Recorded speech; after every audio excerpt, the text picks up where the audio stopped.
again. I feel like a teacher with class silence with the teacher not ready to go. Well, let me welcome everyone to a joint meeting of the University Affairs Committee and Strategic Initiative Committee. Thank Jones for really leading this in a lot of ways. I really want to dig in. I think you've seen the board packet, the presentation we're going to hear on free expression and constructive dialogue at UNC. And I'm not sure, I'm actually not positive if the whole crew of are here to present. Great. Chair Jones, any other intro remarks from you? Just appreciate everybody being here this morning, or this afternoon. It is afternoon now, and look forward to the discussion. Thank you. Well, with that, gentlemen, we'd love to have you up and dive in for us.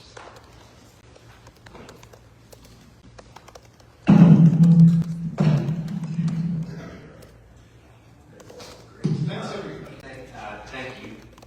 Probably I'm missing my cheat sheet up here. So Trustee Coates has reminded me that I should have Secretary make sure we get a roll call. Yes, in my conflict statement. This is. Thank you, Trustee Coates. I will let our Secretary do the roll call first. Or maybe, sorry, Secretary, Teresa, should I do that? Okay. First call the roll, Strategic Initiatives Committee, Chair Jones. Here. Vice Chair White. Here. Mr. Brown. Here. Mr. Davis. Present. Mr. Coates. Here. Mr. Meekins. Here. Roll call the University Affairs, Chair Brown is here. Vice Chair Artis Neal. Here. Mr. Bullock. Here. Mr. Davis is here. Dr. Jones here. Mr. McCullen. Mr. Pryor. Here. Mr. Turner. Ms. Bain. Mr. Chair, you have the floor. Thank you. And with that, and welcome, Paul from Trustee Coates. As Chair of the committee, I'll remind all members of their duty under the State Government Ethics Act of conflicts of interest and appearances of conflicts of interest. If you know of any conflict or appearance of conflict with respect to any matter coming before the committee today, please identify it at this time. Okay, hearing none, we're going to get order, and I will now go back to our UNC faculty folks to give a presentation on our free expression and constructive dialogue at the university. And I'm not sure if Tim or Mark, I think there's something. Well, thank you very much. If I advance this, there it is. Great. So my name is Timothy Ryan. I'm an associate professor in the Department of Political Science here at UNC Chapel Hill. As the screen reflects, this is going to be presenting, and thank you for the opportunity, some research that I undertook along with Andrew Engelhard of UNC Greensboro. Jennifer Larson was regretting not being able to make it today. She had something come up last minute. And Mark McNeely, who is a few rows behind me and will be up here in just a few moments. What we'll be talking about is, well, let me start with the background and objectives for this project. This is work that we began a little bit more than 2 years ago, about 3 years ago. We've done 2 rounds of this.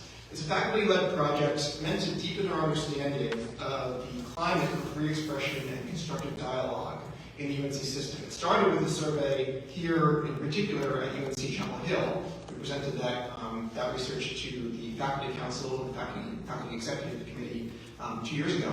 And it has since expanded, thanks to some support from the UNC Board of Governors, to a study across several institutions in the UNC system. So what we did in the most recent round of research is we surveyed students at 8 UNC system institutions, including UNC Chapel Hill, and were able, therefore, to make some comparisons across institutions. And we also did some work to improve what we did in the previous round of research and push a little bit harder to deepen our understanding of some of the interesting descriptive results that came up. So now in my usual habit, I'll put up bullet points for what I just said. So you can see all this work that we've done. By the way, I very much commend to your attention the website. You can see listed there. You'll see both our 2020 report and the 2022 report that I'll be talking about today. And I want to emphasize that there's a lot in those reports that I'm not going to be able to touch on today for time reasons. They're pretty extensive, and I can sort of only give you a kind of sampling menu of the flavor of the kinds of things that we did. I have up on the screen the 8 institutions that in which we conducted this research.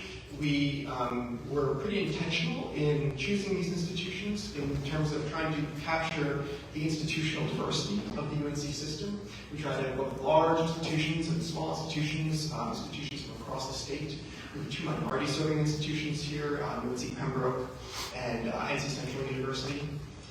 In each of these institutions, we were partnered with someone local. So we had an on-campus liaison who we worked with to craft the research and make it work well at each place. And these people really provided some invaluable help to us. They gave us feedback on what I'll be talking about in a second as our core questionnaire, and they also had more or less complete autonomy to write their own questions to investigate issues pertinent to their local context.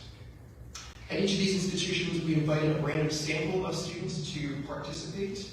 They were offered an incentive to participate. Everyone who was invited and completed the survey received a $10 gift certificate. It's an important feature. I think it's also a rare feature in the research that gets done in this space. When you don't incentivize your respondents, the parable is that you're likely to hear from the most aggrieved voices, which can be distortionary to conclusions. And we can't address that perfectly. Maybe people still are more motivated to respond to our survey if they have sort of strong views on this, but the $10 incentive is an emphatic attempt to draw in some people who we might not otherwise hear from. We were targeting a sample size of 500 students for each of our institutions, and by and large we met that. There were 1 or 2 difficulties at some of the smaller institutions and the institutions where response rate was lower, but we did meet that goal here at UNC Chapel. Altogether, we had 3,408 complete responses. Some distinctive features of our research approach here. So as I sort of alluded to just a second ago, there's 2 components to this survey. There's what I'll call the common content, so the sort of core content, which is material questions that were standard across all 8 institutions, and that was about 80% of the survey. We also had modular content that was specific to each participating institution. So UNC Pembroke had autonomy to include its own content to use for institutional assessment or to investigate issues that are particular to UNC Pembroke. I will mostly be focusing on the core content today, though I do have one thing to present from the modular content here at UNC Chapel Hill. The samples generally come close to campus demographics, and the report represents some formal analysis of this, and that's in the appendix if you want to see it. You'll find that we do overrepresent first-year students and women a little bit relative to university institutional benchmarks, but not too drastically. Another thing I'm not going to be able to talk about today is we did do an oversample of Black and Latino students at UNC Charlotte. That was led by one of our partners, Mel Atkinson, but we're still analyzing that. It came in a little bit after everything else, and I'm going to focus on the earlier part of this today.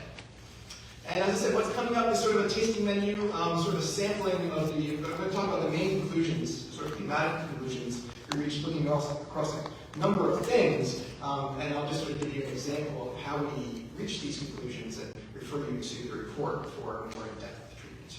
So I'm going to talk about first about 4 findings, and then after I get through that, I'm going to sort of pivot to some work we did to deepen our understanding of the issues that come up in these first 4 findings. So, finding 1, and I'll maybe say as context here so you sort of have a preview of where I'm going, is if you're liberal or conservative, there's something here for everybody. There's something, it's going to wind up being an account that is nuanced and somewhat complex and subtle, and I'll just view that as preamble. The first finding I'm going to talk about is one that pushes against the narrative, very common, that I'll call it caricature, that faculty at institutions of higher education, including UNC, are quite motivated to push political narratives in their classes, maybe in particular progressive, liberal political narratives. We don't find that to be the case, and let me talk a little bit about how we reached that conclusion. So we use an approach that I'll call fly-on-the-wall classroom sampling. This is something distinctive in the space, and I think it really adds some value here. So I'm very critical of measures that you see on a lot of surveys that do work in this area, where they ask people to generalize across their full college experience. Think questions like, how often, as a college student, did you feel that you weren't able to voice your opinion as much as you wanted to, things like that. I'm very much more in favor of questions that are more objective, ask about, or more clearly parsed, define things that could have happened, and that are grounded in concrete experiences. And the fly-on-the-wall classroom sampling is an effort to do that. So what we do here is, for our students, we randomly choose a class of the classes that they took in the previous semester. And we hone in on that and ask them a series of far more specific questions about exactly what happened in that class. So I call it fly on the wall because it gives us sort of a deeper insight into concrete specific things that might have happened in a class that, because it's randomly sampled, allow us still to make generalizations about what happens looking across the full compass of classes at a particular institution. And the first thing I'm going to show you is the percentage of students at each institution who disagree with the statement that the course instructor encouraged participation from liberal and conservatives alike. So high numbers here are going to be sort of bad, and low numbers are going to be good. I think we'll be comforted by students saying, it didn't really seem to me that the course instructor in this randomly chosen class was failing to encourage participation from liberal and conservative students alike. As I said, I'm going to break it down by institution. In the rows, I'm also going to break it down by the student's own self-reported ideological leanings. So we ask them a standard question about whether they themselves identify as liberal, moderate, or conservative. I'm going to break down the results of that. So there they are. The numbers here, so the top left one means that at Appalachian State University, 6% of the liberals in our sample, the self-described liberals, disagree that the course instructor encouraged participation from liberals and conservatives, liberal and conservatives alike. Summary picture here is that these are generally low numbers. Every once in a while you see something get up into the mid-10s, and the 15s and mid-teens. But by and large, these are low numbers and ones that I think are not corroborating of the broader narrative that faculty are pushing liberal political agendas in class. In fact, these numbers are even a little bit lower than it might seem in one sense on the screen. And the reason for that is the caption to this table. We're actually only presenting results here from the classes where students said that politics ever came up in class. So we're excluding cases where students said politics just never came. Maybe it's a math class or a class that focuses on something completely unrelated to politics. We're excluding those. So when you count for those, it would be an even lower percentage of instances where our students are saying, it really seemed like my instructor was pushing a particular narrative. Next big finding that sort of swings in the other direction. We now must find some sources for concern. So I'm going to talk about. I'm sorry, Professor Romney. Trustee Curtis has a quick. Just a question on the last slide. If you can go back to that one. So the question asked, was the course instructor encourage participation from liberals and conservatives alike? But the finding is that faculties generally do not push political agendas. Can you talk about how the question was asked and the finding relate? So the question, you as a survey responded are invited to agree or disagree with the statement the course instructor encouraged participation from liberals and conservatives alike. So they were encouraged to participate, but it doesn't. They're not saying that the faculty did not push a political agenda. They're saying they were encouraged to participate. Yeah, so the verbiage of pushing a political agenda is my sort of colloquial interpretation of this question. I think if you perceive your professor to be pushing a political agenda, you would disagree that they encourage participation from liberals and conservatives alike. Or you could say faculty generally encourage participation from liberal and conservatives alike. Be another finding versus the other. I'm just parsing that because I think that sometimes when you just read the finding alone and you look at the question, it doesn't exactly line up for me. I would see a differentiation there. Let me go on to the next one. So this one, again, we're focusing on the fly-on-the-wall campus classroom sampling, asking detailed questions about what happened in a particular class. And we asked people how often in this class that we randomly chose from their previous semester's schedule, they were concerned that if they expressed their sincere opinions in class, that they would worry about reaction from a number of different people. We asked about both peers and about their instructors. Those are going to be the first two lines here. And the upshot here is going to be that although in finding one, I'm talking about how there's not much evidence that they see their instructor as pushing a political agenda, they nonetheless are harboring concerns. So there's the figures. I'll talk about the last row in a second. Significantly higher percentages. And we also see here something that winds up being thematic both 2 years ago and in this report in a lot of different ways, which is higher concern about your peers than about your instructor. So every single one of these institutions, I believe, yes, the students expressed more concern about reactions from their peers than about their instructor. Again, sort of, I think, lending nuance or a different take on some of the caricatures about what political discussions look like in higher ed. That last row there is the percentage of students who say that in this randomly chosen class that they self-censored more than once. And we see numbers there that are not huge, but they are not tiny either.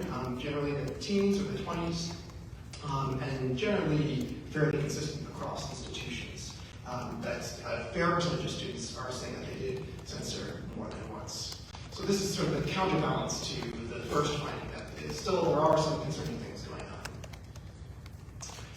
Finding 3 is breaking down what I just talked about with more attention to the students' political ideology. So finding 3 is that we find that students who identify as conservatives do face distinctive challenges. And I'll make 2 points here. The first, I don't want to go through endless tables with you, but I'll say that they're in the report.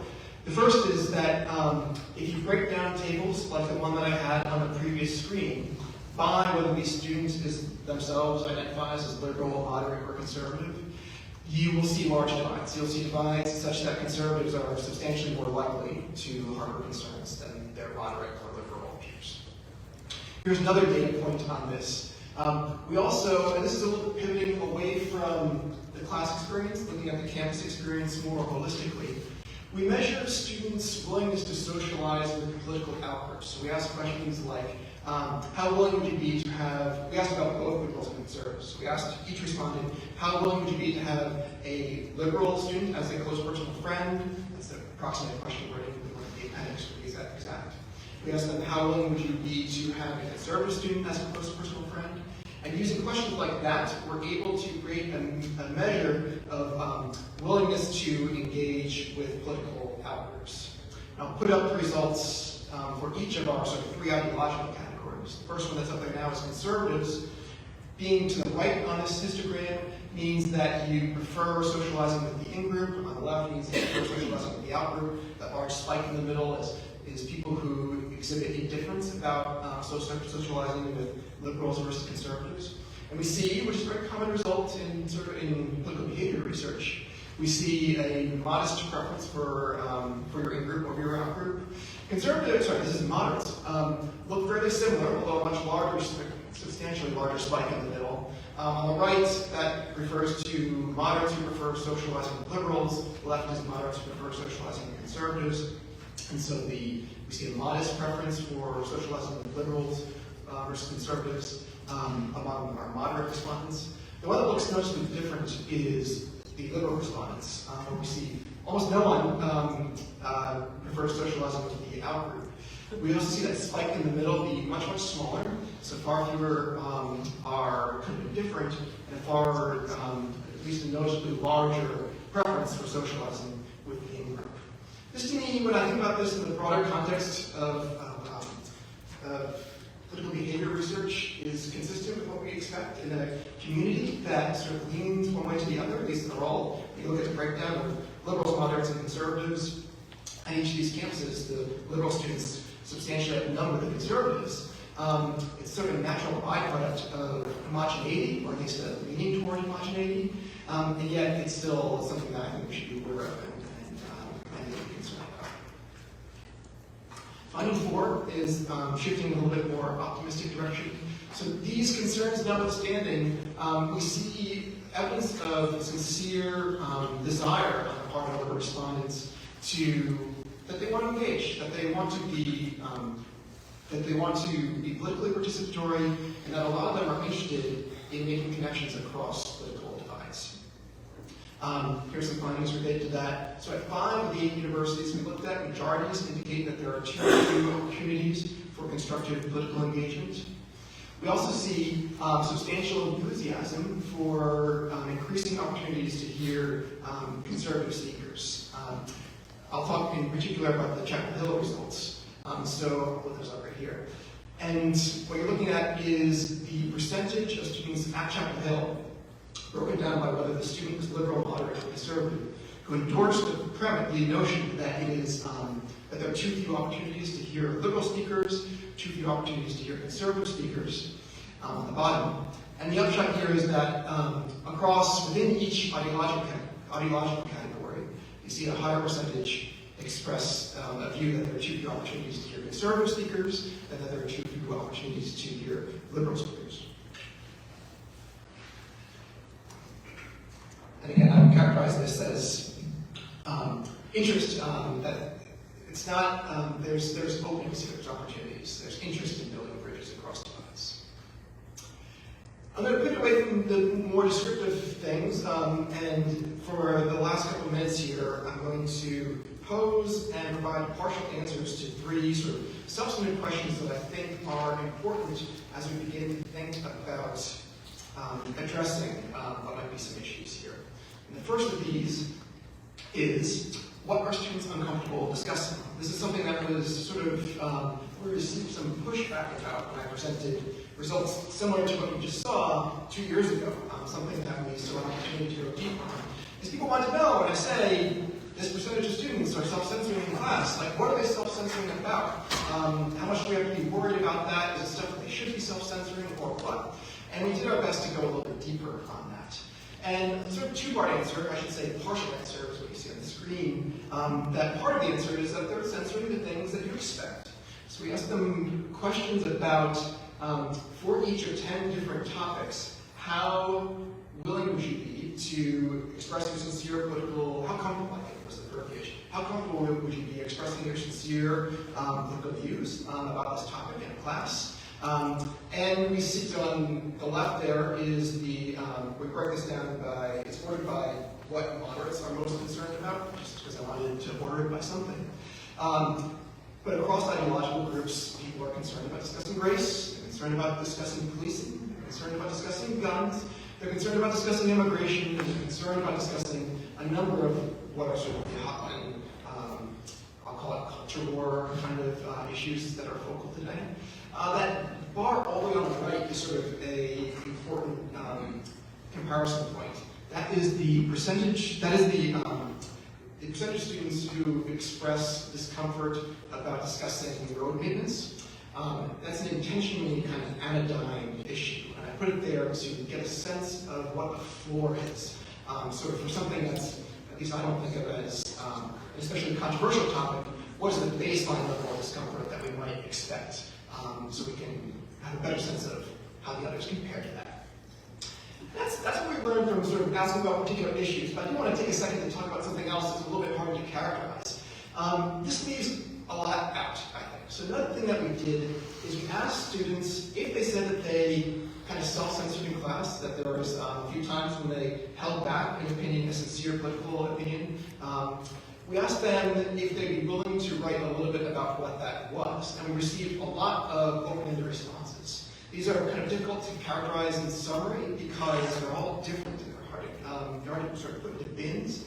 But I thought that they were really revealing, first of all, of the diversity of things that people were uncomfortable discussing. So we saw a lot of things come up that aren't captured by that figure on the right side of the screen. Idiosyncratic things like, I am a believer in tarot readings, and I didn't feel comfortable saying that about myself in class. Things that you would never, at least I would never, think of. And it also, because people wrote these little anecdotes, was revealing of, it did a lot to sort of improve my understanding of what kinds of moments are the moments that create divides between peoples. A lot of what I'll call Rashomon moments, where you can easily see two parties of some encounter having very different perspective on it. My go-to example of this is one where a student wrote about how their instructor at the start of class made a kind of lighthearted comment, intended to be lighthearted comment, about God not being real. And the student wrote about how they're a devout person, they're someone with a religious upbringing, and the remark got a chuckle from the other students. And you can sort of see how that could be, use the word off-putting maybe for the student in question. They certainly seem to feel that way. And you can also see how the instructor could be thinking, oh, I made a lighthearted remark among people who are pretty similar to me, and it got a chuckle. As a win. And they probably had no intention of sort of creating, I guess, sort of what I saw across these kind of open-ended responses is need for a certain kind of formulation of, I'll call it maybe sensitivity training or socialization to just how diverse the people around us at a university like Chapel Hill really are. Next of our 3 substantive questions, who is engaged? This is inspired by something that's focal in political behavior research lately. Political behavior research that focuses on political polarization.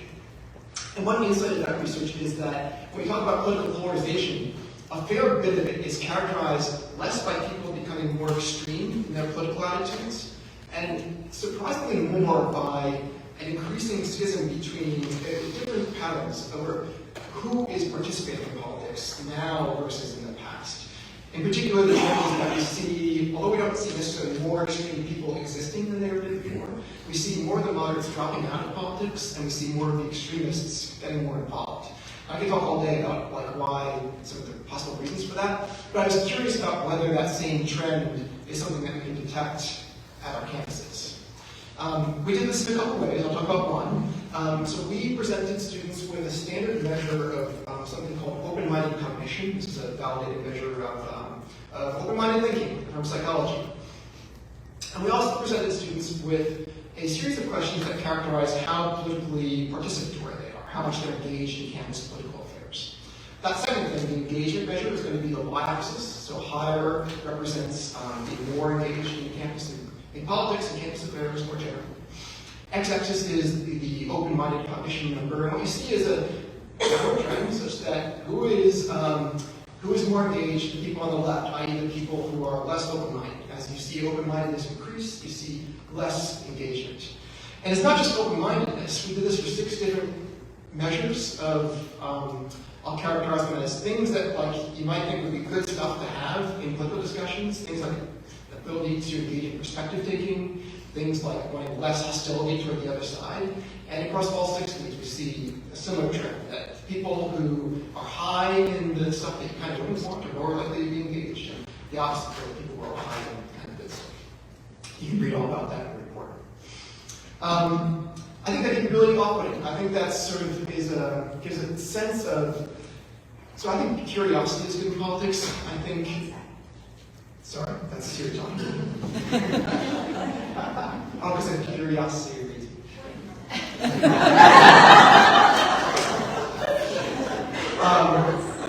It's good, and you want to encourage people who haven't kind of made up their mind. I don't think you want to encourage people who have adversarial sort of combative stance toward political engagement. And yeah, I think we see some indicia of that very thing happening generally. And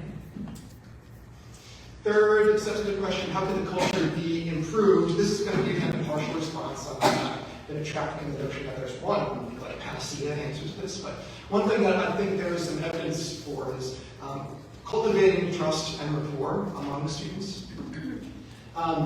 We found evidence, like I alluded to some of this before, that students are, I alluded before to interest, sort of an appetite for engaging across political divides. We also found that we did, in a way that I'll spare you the details of, you can read about it in the report. We tried to learn about the contexts in which students are more likely to be engaged with people who are politically kind of dissimilar to themselves. And we found that they're more likely to do that in familiar settings. Maybe classes, but much more things like at a dinner with friends, in a casual conversation in your dorm room.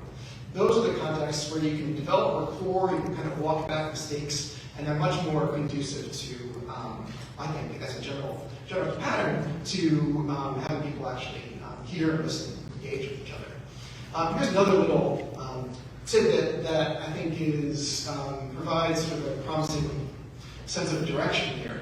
So this is a little experiment that we did here at Chapel Hill. We were interested in whether how you characterize a political event on campus might change the composition of who is likely to attend that event. So we asked students how enthusiastic they would be about attending a hypothetical event, and we described this event in two different ways. And you, as a survey respondent, were randomly assigned to read one or the other description of this event.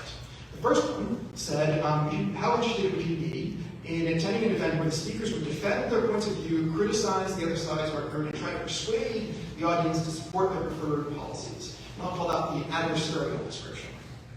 The second was an event where the speakers would present their points of view, consider the other side's record, and try to identify points of consensus and agreement.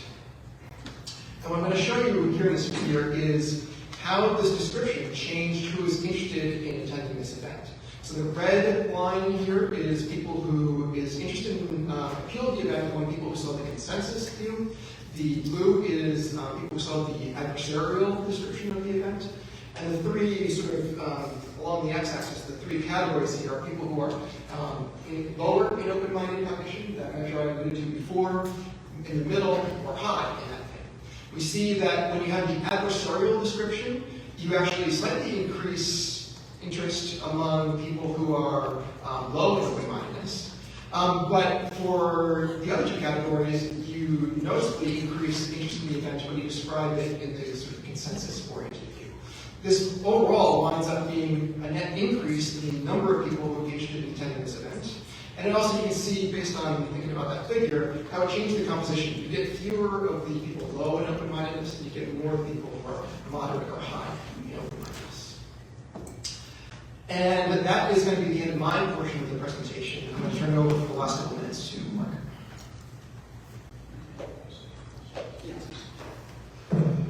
Hey, thank you for having us here today. So we shared a lot of data with you today. There's much more in the report, so we encourage you to read that in depth. To get our hands now on how to move forward, there's lots of different ideas, and we've selected some ideas from what's called the Bipartisan Policy Center's Campus Free Expression Roadmap. And the BPC is a bipartisan policy center that looks at many different areas of policy up in DC, and one of those is free expression, and so they brought together a task force to look at potential ideas for improving constructive dialogue and free expression on campus, and covers lots of different areas of the university, from trustees to faculty to the leadership of the university. And so you can see on this slide there's a number of different ideas that cut across the chancellor, provost, and deans, the faculty, the trustees yourselves, right? But a few themes I think really come out. One is the need for trustees and university leaders to strongly support academic freedom and free expression on campus for both students and faculty. The data show, I think, as Tim went through, that there definitely are things we can improve from a climate standpoint for students in terms of free expression. And so, we need to make clear that trustees and the administration support free expression publicly to those folks. But I think the report points to some issues for faculty as well. For example, 20% of UNC students, respondents, agreed that a professor should be fired for expressing a controversial opinion with which they disagreed. Right? And professors have seen cases around the country of academic freedom not being upheld. So therefore, it's important UNC faculty know but their academic freedom is supported from above. I think there's also a need and also a desire, which I think is good, for students to engage in constructive dialogue. And so you see throughout there as well some themes on why that's important at all levels to either support or inculcate. And I think we have some great programs that do that. We have some great courses that do that, but we have to remember there are 30,000 students on campus, right? So that part of the modeling, the giving the opportunities for it, but also instruction in how to do it is fundamental, right? And that can only be done if it's really put it embedded into the curriculum, right? It's not just in certain spaces where only a few students get to experience it. And then the last part, I would say, is, and that's really the final bullet down there, is support for continued research in this area. I hope the report we've delivered today has been helpful for you to understand the environment here at UNC and across other campuses in the North Carolina system. We're thankful to support our university leadership on that, as well as the Board of Editors who supported it as well. And thank you very much for inviting us here. But as you can see, we think continued research into this area is super important. So this is why we run it out twice and expanded it. So thank you. A couple of points I'd like to again reiterate. Right, there's again more in the written report. We have lots of opportunities to push the data further. There's a lot of data in there that we didn't get to. There's other data if you're interested in other campuses. But lastly, I guess we would encourage you to reach out to us if you do have more questions to any of us, and we'd be happy to answer your questions. And with that, I think we'll also open up for questions if you have any now. Thank you, Tim and Mark. That was really fascinating. Appreciate the draw to some roadmap ideas as well based on that. So with that, let me open up Trustee Codas. Could we get the data just for Chapel Hill as well, so that we can see what we may need to be changing here on campus? And in the second section where it has universities A through H, is Chapel Hill D? Yeah. It's the same order. That I intended that when I was slightly part of it, so apologies for that. But that's all in the report. It's all in the report next label as the actual university names. Okay. So, for instance, conservatives are concerned that they state their sincere political beliefs. Students would have lower opinion than among conservatives at 74%. I don't have this. Okay. But it's D is the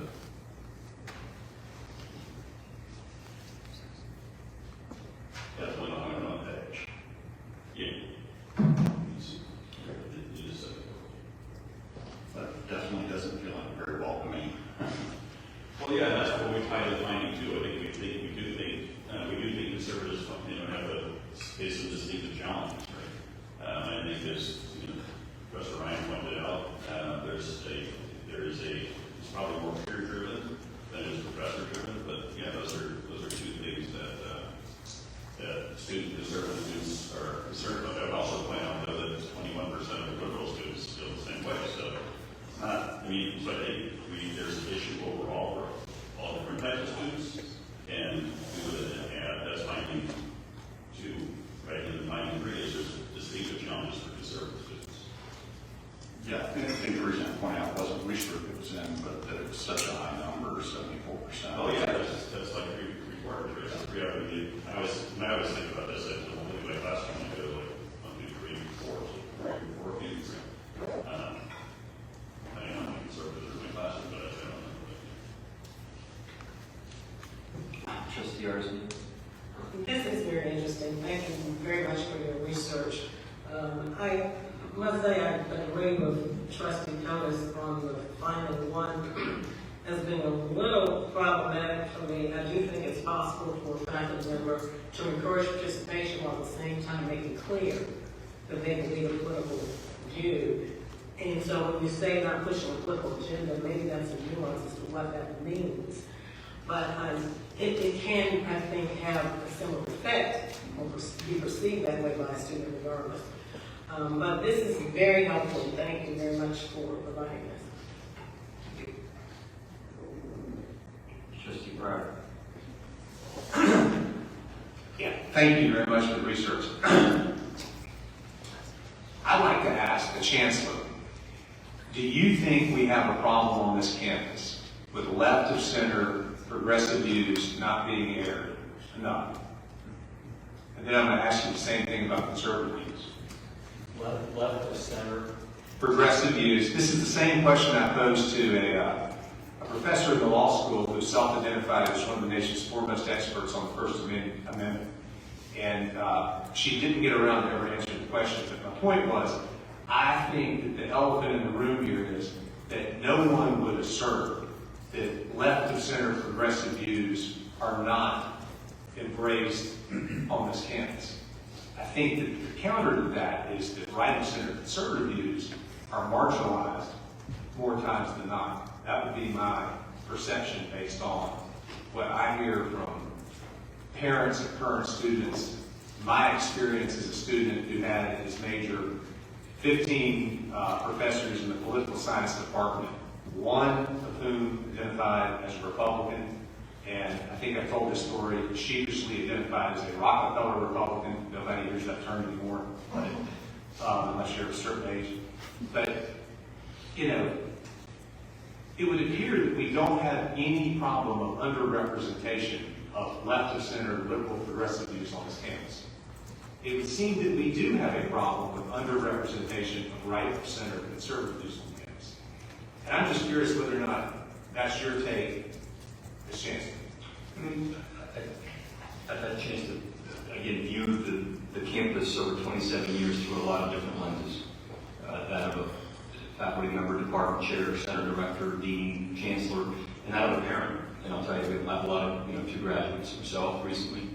And we've had these conversations. I think that the data suggests that we've got to probably work more, and I like the recommendations that have been made, on creating that environment, that classroom environment, that where peers do not feel as if their viewpoints, be it they're more left-leaning or right-leaning, should in any way be attacked or not be welcomed into the classroom environment. And I think we've got work to do. I think this would suggest that. I'm not going to say whether I think that we're overrepresented with left-leaning views or underrepresented with right-leaning views. We've got work to do.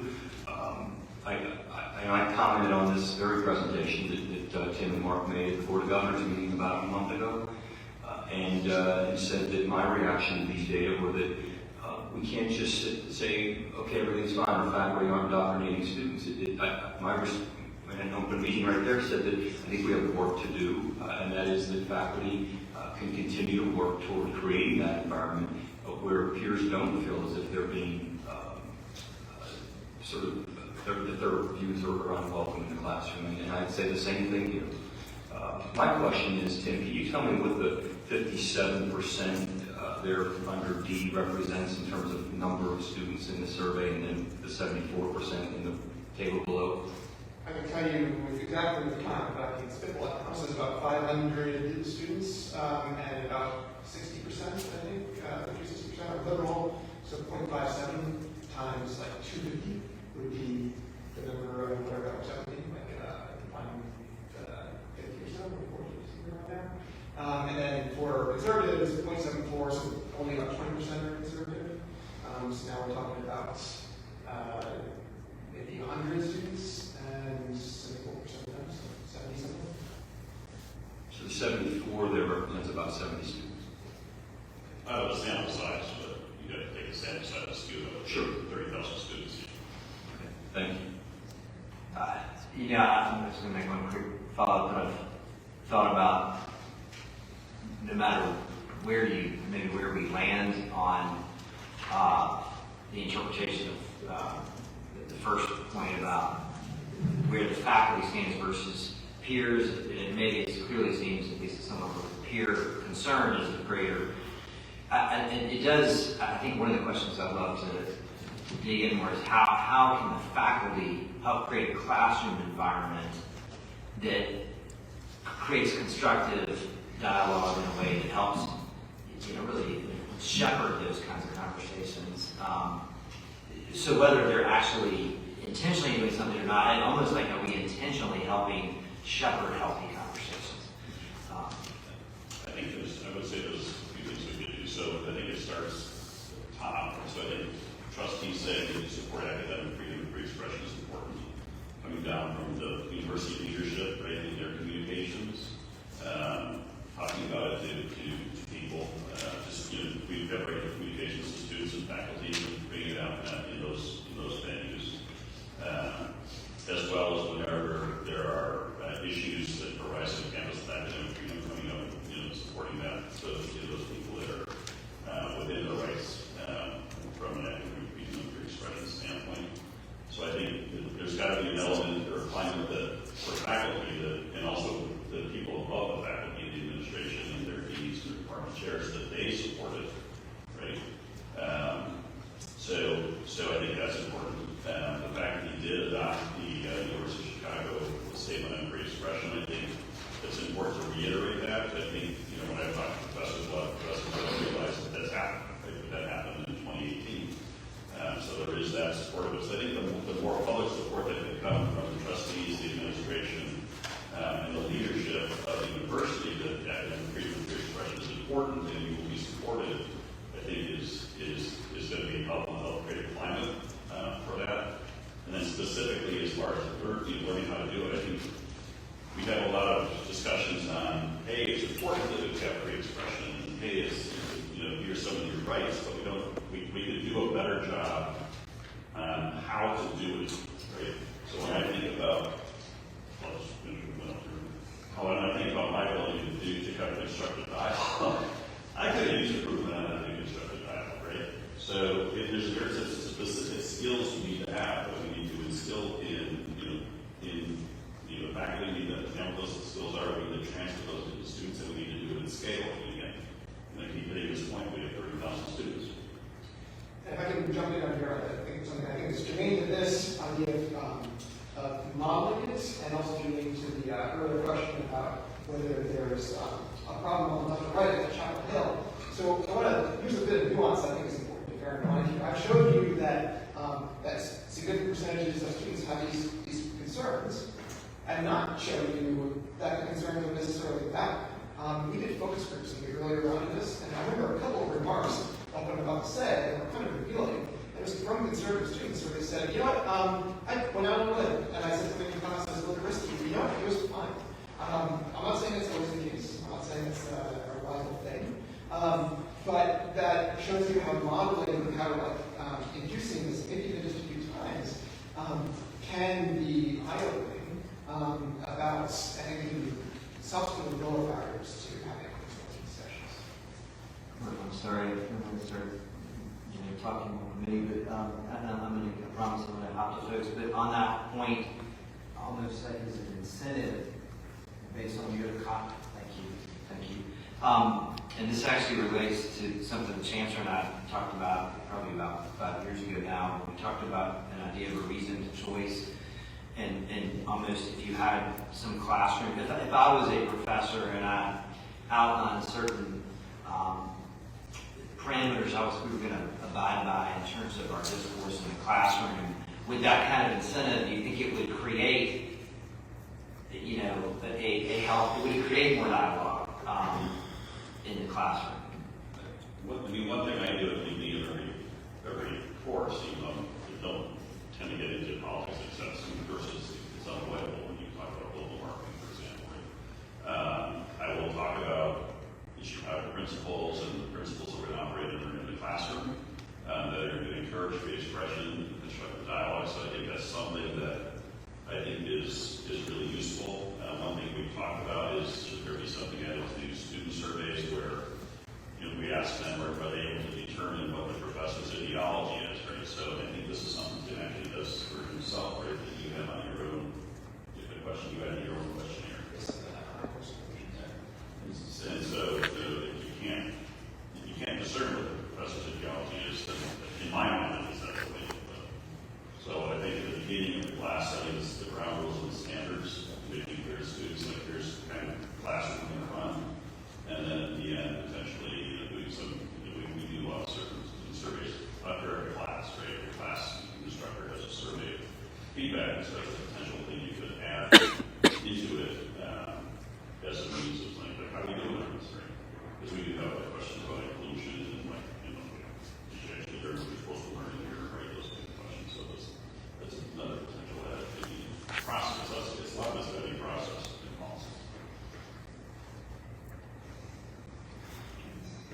thank you all for your time here. More questions? I have a question. I was just thanking you all for being here. But I did have a question as well. So I appreciate improving civility in the classroom when it comes to discussions. I certainly appreciate that.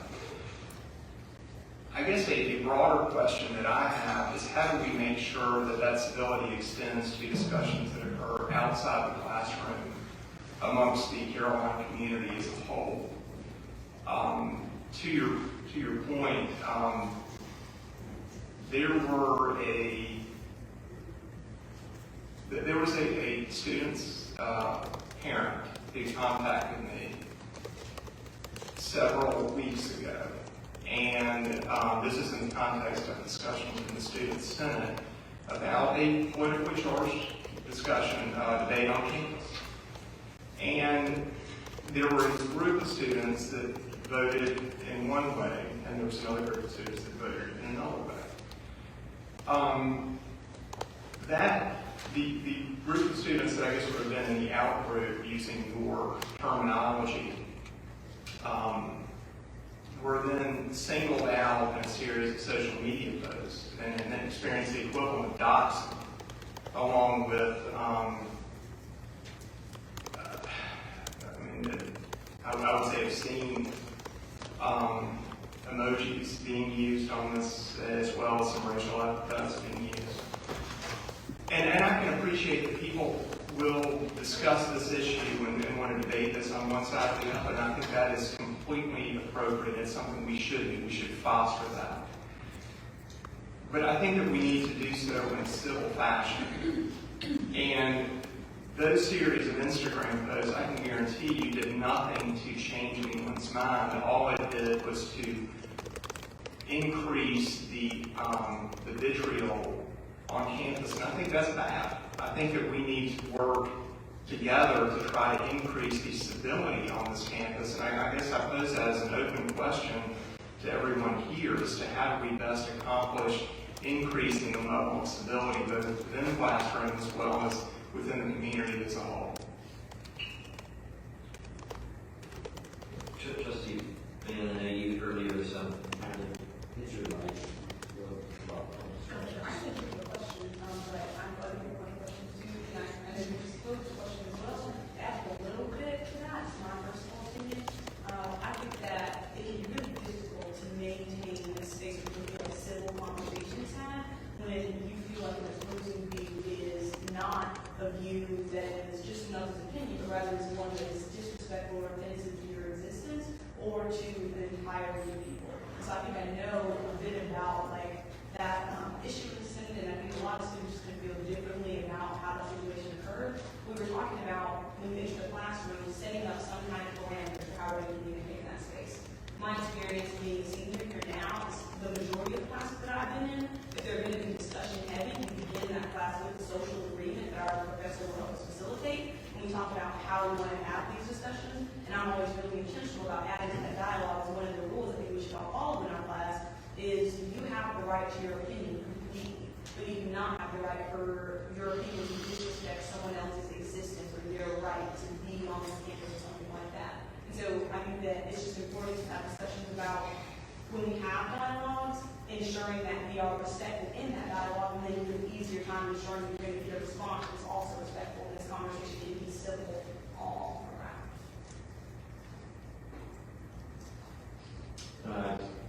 Trustee Neal.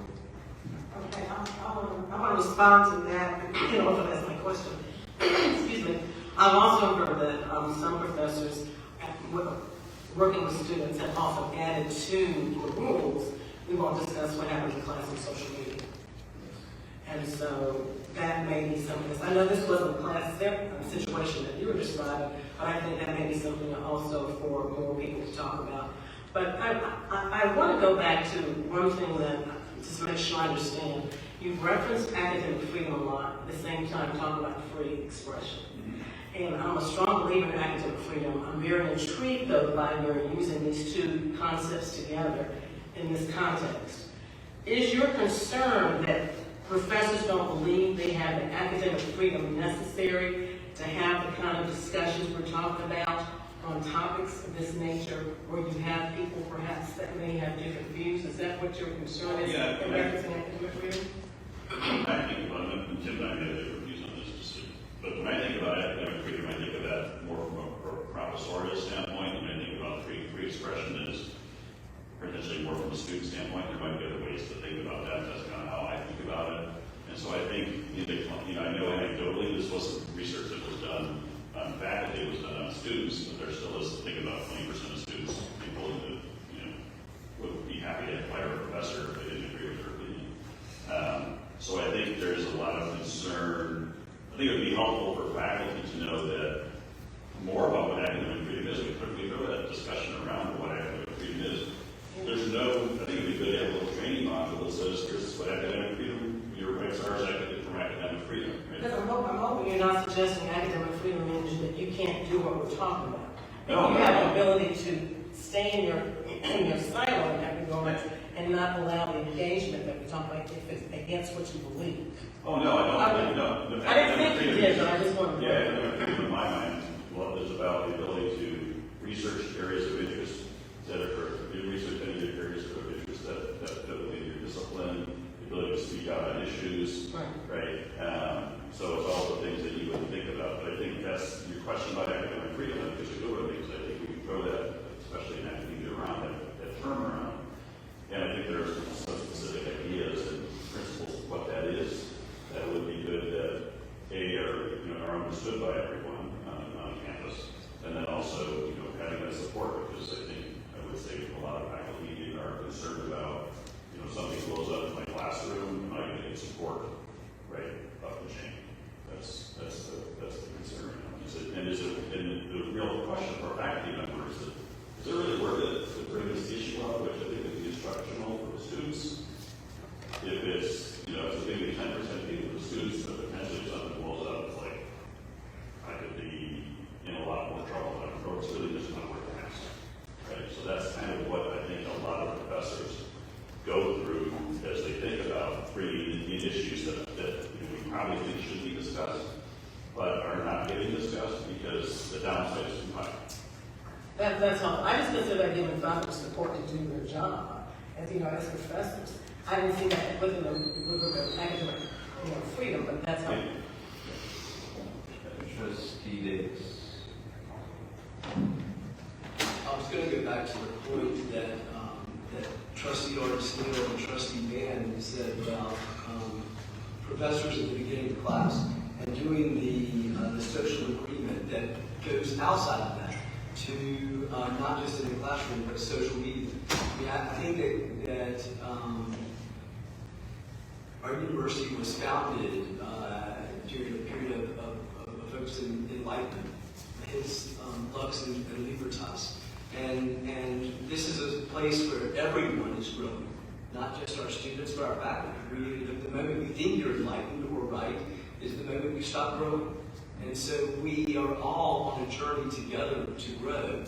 And if you take a snapshot of someone at one moment in their journey, it hinders their growth moving forward. So putting something on social media to say this is what this person said, all it does is keeps them from growing.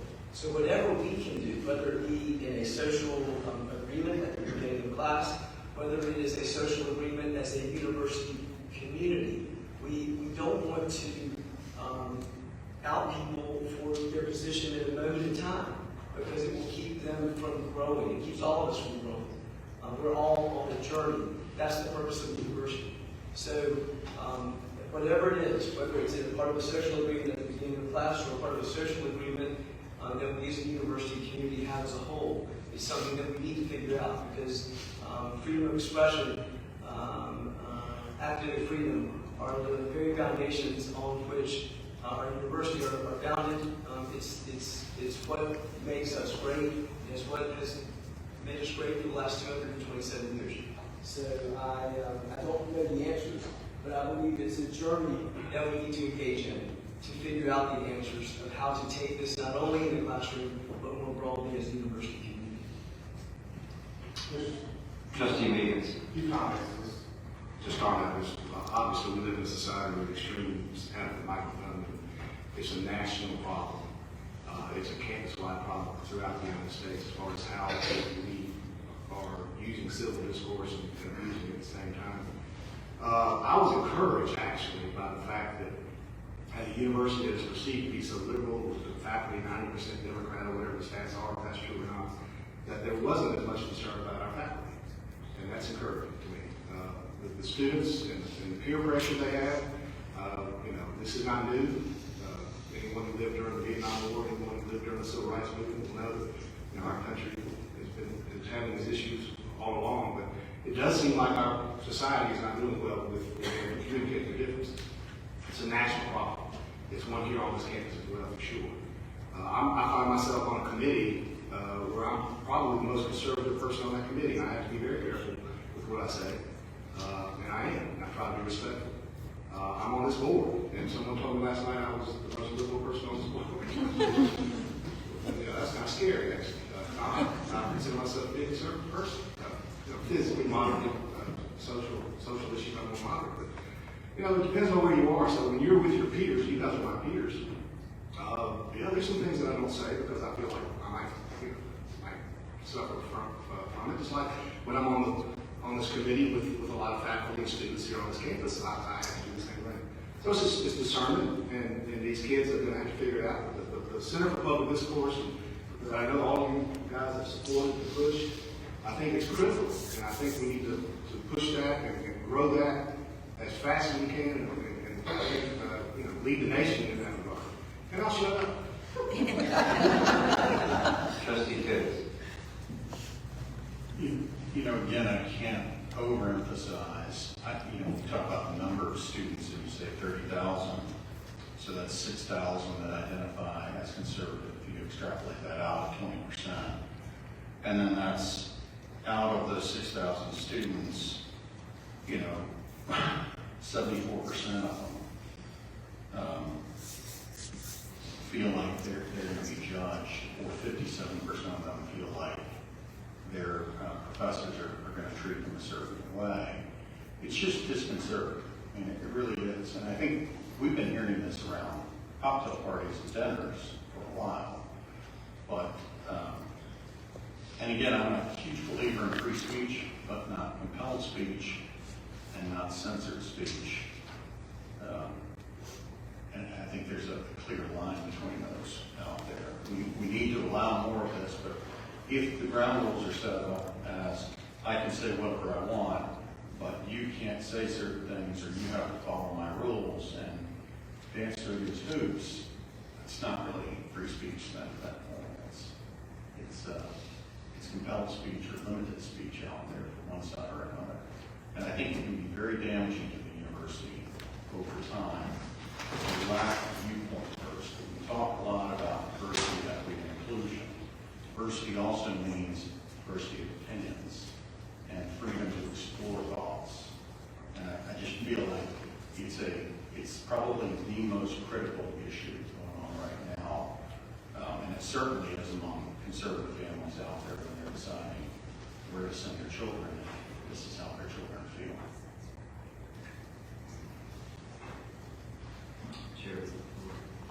Yeah, just this research is very fascinating, very informative. I guess my question more to you as researchers, what's next? Do you have any proposed research that will follow up on this and either take a deeper dive or look for different sort of conclusions?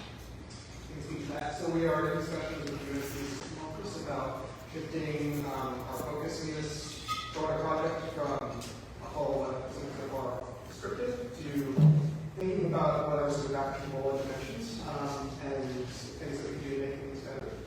We're talking about specific things. We're talking about having conferences where we can bring together people from across the system to discuss ideas and kind of brainstorm together, and we're all programs to test them. I'll sort of jump back to a couple of the earlier questions in response to this as well. That so there's a limit to how much I think this can be addressed with classes. Classes can be part of of the solution, but there's a lot that's going on outside of classes. Classes are sort of a diminished, why is not diminished? They're only a small part of the students' broader experience. I don't think we need one solution. I think we need a multitude of solutions. It's a mistake to think, oh, there's one thing that's going to fix this. We need a lot of things. I think we're wrapped up, with alluding to this earlier, in broader secular national trends that for polarization, social media has a ton to do with this, and UNC is sort of one of a number of institutions that's kind of great with those kind of things. And I think we have to get creative about how to cultivate perhaps the mind that push against those things.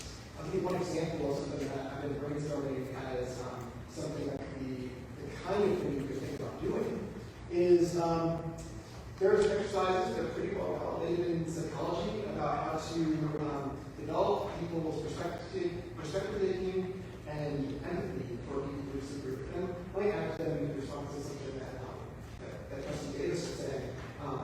Another so important is, I'll call it fallibilism, sort of its cardinal intellectual virtue. The idea that you always hold on to the possibility that you might be wrong. You're always open to being shown by something. But that doesn't exist in higher education, because everybody knows everything.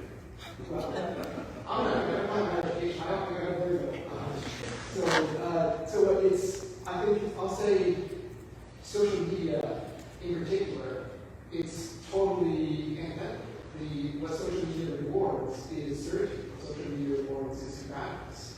These are things that are antithetical to capitalism, and maybe we could be more intentional about cultivating an active life. What I was going to say about intervention is we're talking about doing something for yours, where your RNA, when you bring together people, it doesn't necessarily have to be a political focus, but one thing you do is bring together people and go through exercises that help you understand the very different backgrounds of the people around you, and how that might put brakes on some of the more cavalier things that might have said. That's one example. Another thing that's going on that's sort of something that you can think of as being part of it, a way of tools is the program called Discourse as the Oversample program. People come together on a regular basis, kind of dinners together, a little bit.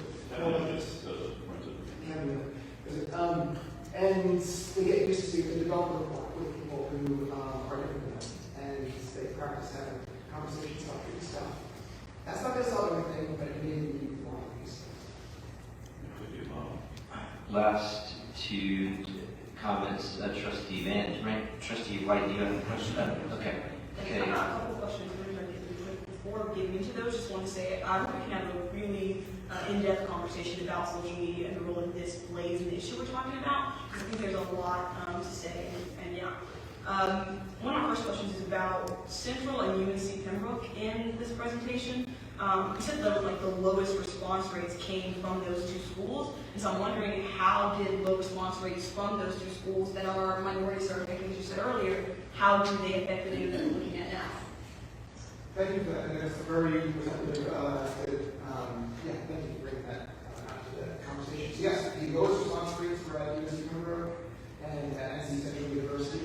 How's the effect we're looking at? Well, when we look at the breakdown, I believe demographically at those places, it's still broadly consistent with the benchmarks for those campuses. So I have a particular reason to think that the people we're looking at those schools are drastically different from the institutions more generally speaking. But it does put puts broader, I'm less confident with the results. I think more uncertainty around any number associated with those schools. Simply because we have smaller sample sizes, especially when we look at students at those schools who are suffering, like the months at or whatever suffers. But that data, just to be clear, doesn't affect UNC data. UNC data is UNC data, right? It's not like we're shutting that and putting this all together. Right? Each school is state league and then look at across it and see if there are some different trends. There's no fact that those were lower response rates have nothing to do with the UNC data. Gotcha. So this is basically a broader question about presentation abroad, which in my understanding is correct. I know you guys have looked at 8 different schools. So the majority of the slides that we're seeing here with information that you pulled out about UNC specifically, and not broader data from all 8. We have to go piece by piece, but there were several ones where it's broken down. There's tables that look like this, where there's a couple columns that's broken down by university.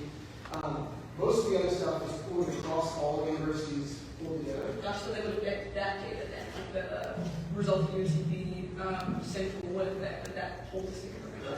Okay. My But we can still pull out the UNC data from it, so there's that data within that larger thing still exists. Gotcha, thank you.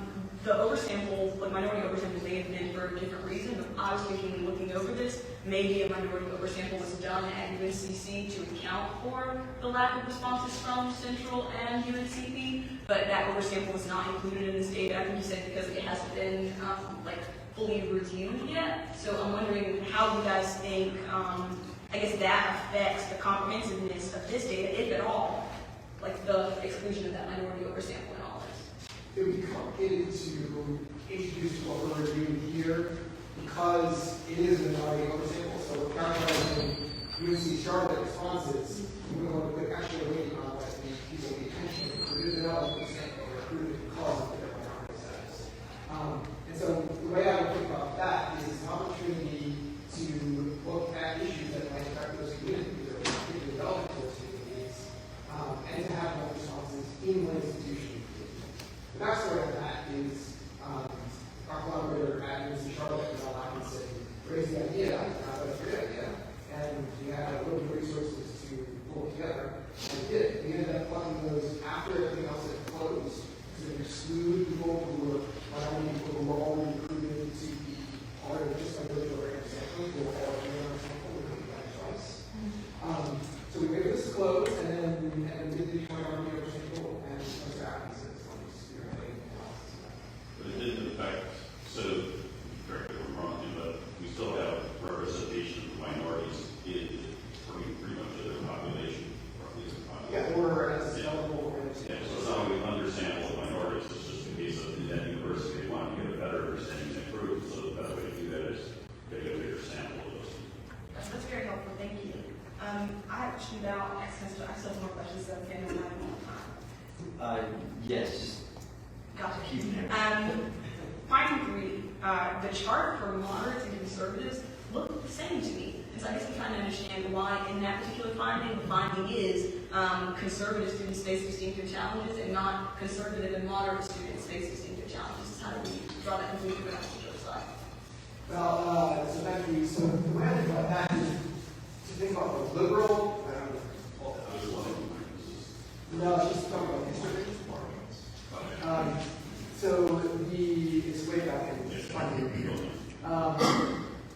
Think about the liberals. So that, so the far left figure here, one thing that's easy to lose track of is that represents over half of the people. So that is the largest group. These aren't 3 equally sized groups. And in the x-axis, the in-group and out-group moderates are actually not captured by that description. That's talking about liberals and conservatives specifically. So that far left figure means that among the liberals, which is like 50 or 60% of our students, that all those bars to the right of center are the ones who prefer talking to liberals and them rather than. That's very helpful, so thank you. I was at home really confused. You talked about like finding that liberal students are more open to hearing conservative speakers. I guess I'm just wondering, like, I think you also said that that group of students seemed less willing to connect with people who were not in their in-group based on this slide. Just how are you guys situating those two things? They seem contradictory to me, but I don't have a research line. I can see how they can seem contradictory, and yet they don't need to. So you can have people who prefer socializing and being roommates and so forth, and people who are similar to that, still express that they're interested in seeing a conservative speaker. So they don't need to be intentional. Thank you. And my last question, in the roadmap for how to move us toward the space with more of the expressions of campus overall, I didn't see a section for students. I saw the faculty and trustees, our chancellor's office, and I'm wondering if you guys think it makes sense for any portion of that roadmap to be, I guess, areas that the students are taking recommendations on, whether that's student government or other student organizations, but having a more active role in this, since it seems like a large part of the problem may be a lack of like how students are interacting with each other rather than how they're interacting with faculty or our administrators.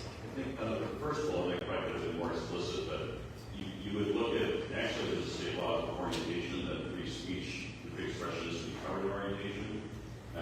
some universities do it better than others. I think there's definitely an opportunity in orientation to address students so that they know what their rights are, and potentially also give them some ability to learn how to do it right, do it better. But then also, with orientation, you come in when there's a million things going on, right? You can't stop at orientation. It's got to be things as you go through your 4, 5, whatever it is, year, where that's reiterated. So that's where it comes into program for public discourse, but also getting the curriculum where you have a chance to have these opportunities. So orientation, I think, is a start, but it's got to be really input into the curriculum and not only modeled, but the opportunity to run and also taught how to do these things and stuff like that. I'll be just trying to say, I think that's great comments, and sort of maybe that is kind of one thought in sort of thinking about this. I think there is no one here for student leadership. Addressing these things is something that students themselves want to do. They see as a virtue, and they have it as a good. Absolutely. And we're actually going to have under PPD's auspices, or both district's auspices, we're going to be, I'll be moderating for different students on their reaction to this, these data as this report. So that's going to be coming up September 13th at 5 p.m. It's going to be offered in person and virtually, so whoever wants to attend and hear directly from students, these 4 students at least, and kind of what their thoughts are, and kind of bringing to life some of the data we have here with some personal examples of students that represent the spectrum of folks on campus. Thank you both. It's been very great conversation with the board, and one that will continue after. Probably should have just had you guys for dinner. But let's take a 5-minute break and we'll return to regular committee.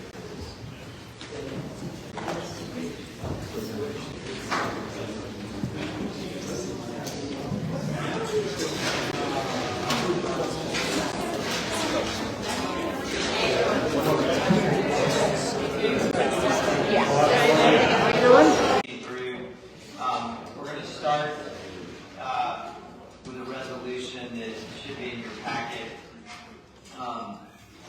regarding an affirmation of academic freedom and freedom of speech. Proposed work really with Trustee Jones and myself, and I'm going to let Trustee Jones make some opening comments about it. Thank you.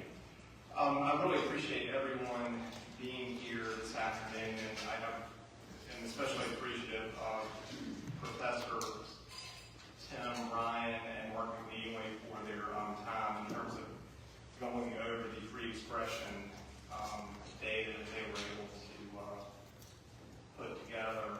And I'd also like to thank Professor Mimi Chapman for being here this afternoon as well.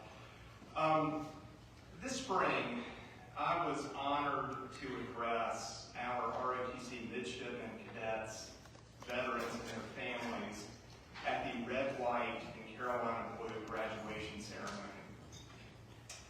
For anyone that has not been, it's a wonderful event, and it really celebrates the achievements of a special group of our students. And I would especially encourage anyone here that has not already been able to attend one of the ceremonies. That opportunity led me to really deeply reflect on the importance of college education in general, and why one acquired in Chapel Hill is so special. After much thought, the answer was very straightforward. The University of North Carolina at Chapel Hill exists to expose young people to excellence and to help them pursue knowledge and discover truth. Through more than 2 centuries, Lux et Libertas, light and liberty, have served as the watchwords disciplining the Carolina-educated mind. We have applied knowledge obtained from generations of academic pursuit towards the betterment of our lives, our professions, and our civil society.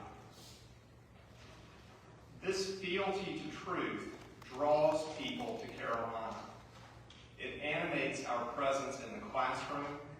It grounds our actions as we grow from and beyond Chapel Hill. In many ways, the pursuit of truth is the singular galvanizing force, the ultimate tie binding together generations of Carolina graduates. Lately, however, many of our fellow North Carolinians, the people who have entrusted us to lead this great university, feel that Carolina has lost her way. They fear that the mission of the university has changed, that it is no longer centered on the impartial pursuit of knowledge and exposure to the greatest ideas and discoveries of the human mind in an environment that nurtures open debate and inquiry. They are concerned our students are learning what to think rather than how to think. Today, we are going to discuss, and I expect affirm, a resolution supporting both the Chicago principles and the Calvin statement. These documents respectively outline the foundational premises of academic freedom and institutional neutrality for an academic organization to function in an organic manner and in accordance with human nature and ordered liberty. This resolution will, in perception and in practice, realign the Carolina community with our founding principles. As important, this resolution will reinvigorate the confidence and trust of our fellow citizens, the people who make this great university possible, that our beloved school is focused on its mission of preparing young people for life in a democratic, pluralistic state and country where they must contend with and be able to judge a diversity of opinions and values. Doing that requires a university that doesn't just tolerate different opinions, but welcomes them, protects their expression, and encourages students to understand that debate, inquiry, and disagreement are vital and normal. Thank you. With that, I'm going to just propose I'll read the resolution and then we can have discussion on it. Thankfully, it's one page, and I hope that most folks have had a chance to read it, but I will read it to put it before us. So this is a resolution on the affirmation of academic freedom and freedom of speech. Whereas the University of North Carolina system and its constituent universities are dedicated to the transmission and advancement of knowledge and understanding, and each recognizes that academic freedom is essential to the achievement of these purposes. And whereas Chapter 6 of the Code of the Board of Governors of the University of North Carolina reflects its commitment to support freedom of inquiry for faculty, free from internal or external restraints that would unreasonably restrict their academic endeavors. And whereas the University of North Carolina Chapel Hill's tenure policy affirms this commitment by acknowledging that it is the policy of the university to maintain and encourage full freedom within the law of inquiry, discourse, teaching, research, and publication, and to protect any member of the faculty against influences from within or without the university, which would restrict the faculty member in the exercise of these freedoms in his or her area of scholarly interest. And whereas Section 603 of the Code acknowledges that faculty share in the responsibility for maintaining an environment in which academic freedom flourishes, and whereas faculty governance bodies have laudably demonstrated their commitment to these principles by adopting formal resolutions, such as UNC Chapel Hill's Resolution 2018-3 on the principles for the promotion and protection of free speech, which provides that the ability to speak freely is the bedrock of our aspirations and endorses the University of Chicago's principles for the protection and promotion of free speech on campus. And whereas the University of Chicago Calvin Committee report on the university's role in political and social action recognizes that the neutrality of the university on social and political issues arises out of respect for free inquiry and the obligation to cherish a diversity of viewpoints, and further acknowledges a heavy presumption against the university taking collective action or expressing opinions on the political and social issues of the day.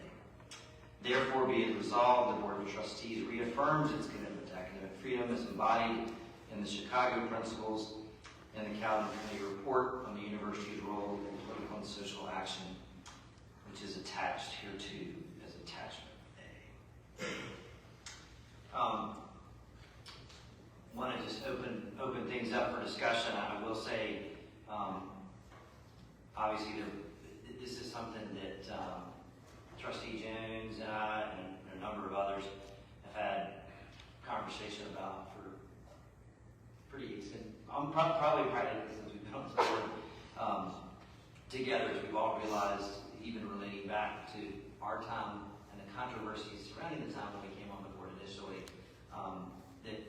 that this principle of academic freedom and even I think to a degree the importance of neutrality of the institution itself as opposed to individuals, faculty, students, etc., is important. And I'll say I actually had I listened to podcasts which I occasionally share with folks. I recently listened to one with David French on academic freedom with a professor at Georgetown, and I really found it fascinating. And to the points made earlier, what the issues Chapel Hill's facing are much broader culturally, right? They're not something that's unique to Chapel Hill, and frankly, they're in all of our institutions really are facing similar polarizations and politiczations and things. And I thought some of the negative impacts of that struck me that I jotted down for myself are a lack of constructive dialogue, a lack of charity, which also ends up, I think, leading to a lack of resilience.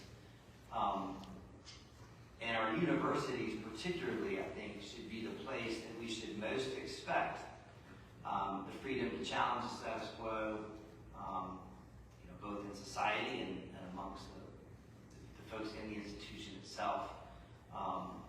We should expect this to be a place where we're encouraged to understand and articulate positions other than our own in a fair and honest manner.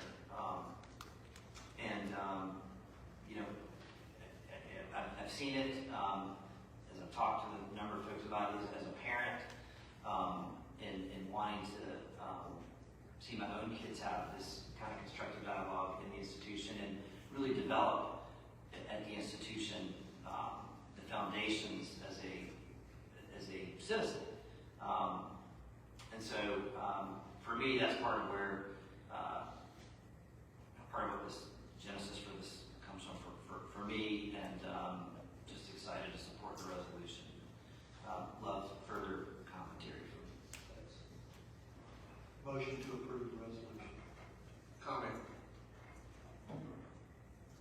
Trustee Lee. Well, okay, we have a motion to approve the resolution. And I have a second from Trustee Coates. Trustee Meekins. Yeah, I would be glad for the second. All in favor of the resolution. I think y'all did a great job with it. I'm just a little concerned with when Trustee Jones mentioned what some were saying about our great university and how lately it's done this and done that. This university is 250 years old, approaching that anyway. And, we've been through a lot. I know there's this Inside Carolina, my favorite, on my podcast, one of my favorite things to listen to and look at. And they recently had a poll of who are the greatest UNC basketball defenders we've ever had at this school. And they listed all these names of great players. And they left out Dudley Bradley and Bobby Jones, the two greatest defenders we've ever had. And the reason was because these guys that did this poll were all young. And they never saw Bobby Jones or Dudley Bradley's life. Point being, we've been through this many times before. We've been through crises. We've been through the civil rights movement. We've been through, we had the free speech issue we had in the 60s. We're all having problems across our country right now because of all that's going on. But, just because some people are saying that lately UNC has problems or is a problem or somehow some rudderless university, I'm not supporting the resolution for those causes. I don't agree with it. And it really made me upset to hear it. Nothing apparent, I'm saying that made me upset. Just the fact that we would do this resolution based upon what some people are perceiving. almost as an acknowledgement that what they're receiving is accurate, and I don't think it is. But I'm for the resolution, and I appreciate the hard work you went into it. If I could speak to that, Trustee Meekins, those comments are a reflection of a perception that some people have. That's not to say that I necessarily agree with that. What I am saying is that we need to, by putting our principles out in the open, then everyone can clearly understand what we believe are important values for the university to live up to. And so that's why I felt it was necessary to make those comments to clearly establish what our values are as a board so that we can broadcast those very clearly to the Carolina community as a whole, as well as to our fellow citizens in the state of North Carolina. And I greatly appreciate that. And I remember when Jesse Helms used to say that UNC was a Zoom initiative. So this is not something that's new. It's just, it is our university, and it's one of the greatest in the world.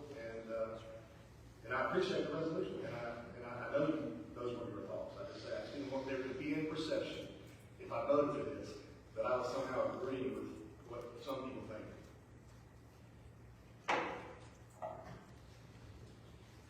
Trustee Davis and then Trustee Coase. Thank you, Chairman. Just in looking at the resolution, I wondered if I might offer a friendly amendment or two, just to add some attachments. And so my thought is in the fifth whereas clause that we add as an attachment A the resolution that was adopted by the faculty council. I think it's really well written, and I think it would add value to the resolution. I've got a copy of it if you would like. It's also online. I thought that the faculty council put a lot, I could tell they put a lot of time and effort into what they adopted in 2018. And again, I thought it was really well written and goes along perfectly with this.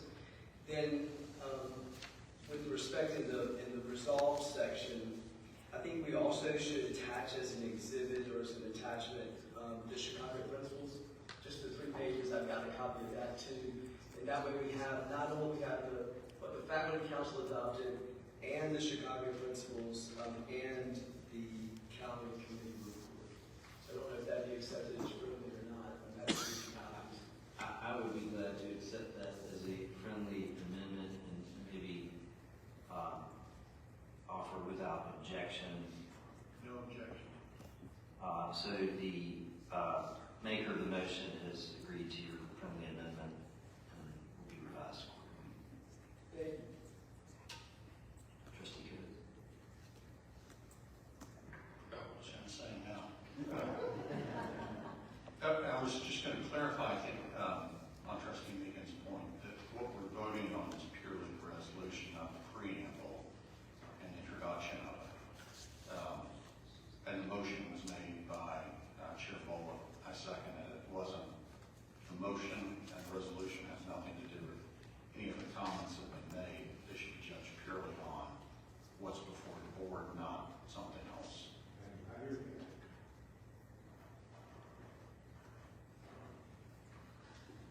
Any other comments? Hearing none, we have a motion and a second. All those in favor, say aye. Aye. Any opposed? The ayes have it. Thank you. We are going to move next to the next resolution regarding mandatory student activity fees. And this is presented by Trustee Artis Neal. Thank you, Chairman. Excuse me, Brian. Sorry, I'm losing my voice a little bit. My resolution, as I provide a little preamble as well, is recognizing the aspirations that we do have for a university, but frankly, it's also very pragmatic in terms of my interest and my intent of just making sure that we do what is necessary so that key parts of our university work in alignment. I want to also recognize the fact that we have been operating very smoothly thus far. Our students are very forthright and committed in their roles and particularly the Student Senate. In regards to this, I want to make sure that no one takes my resolution as any kind of statement against any activities in that regard. And I also applaud Vice Chancellor Amy Johnson in her work and making sure also that things are handled smoothly in that aspect as well. But the intent here is to elevate actions that are currently reflected in the student code so that they have the prominence I think they need as university policy, so that they could not be changed by a governing authority, specifically the Student Senate, but could only be changed on the authority of the Chancellor or his designee. So that is my intent. So I just wanted to provide that introduction so that people understand the reasoning behind this resolution. And with that, I'll move forward with reading it. Resolution on Viewpoint Neutral Access to Mandatory Student Fees. Whereas, as the oldest public university in the nation, the University of North Carolina at Chapel Hill is firmly committed to protecting freedom of expression and freedom of association on campus in order to foster an educational environment with a diversity of viewpoints.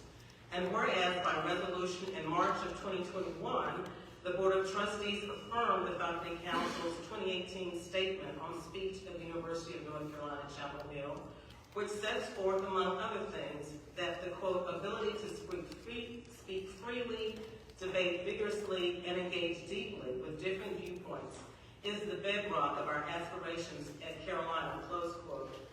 And whereas the Board of Trustees, by delegated authority from the Board of Governors of the University of North Carolina, approves the collection of mandatory student fees.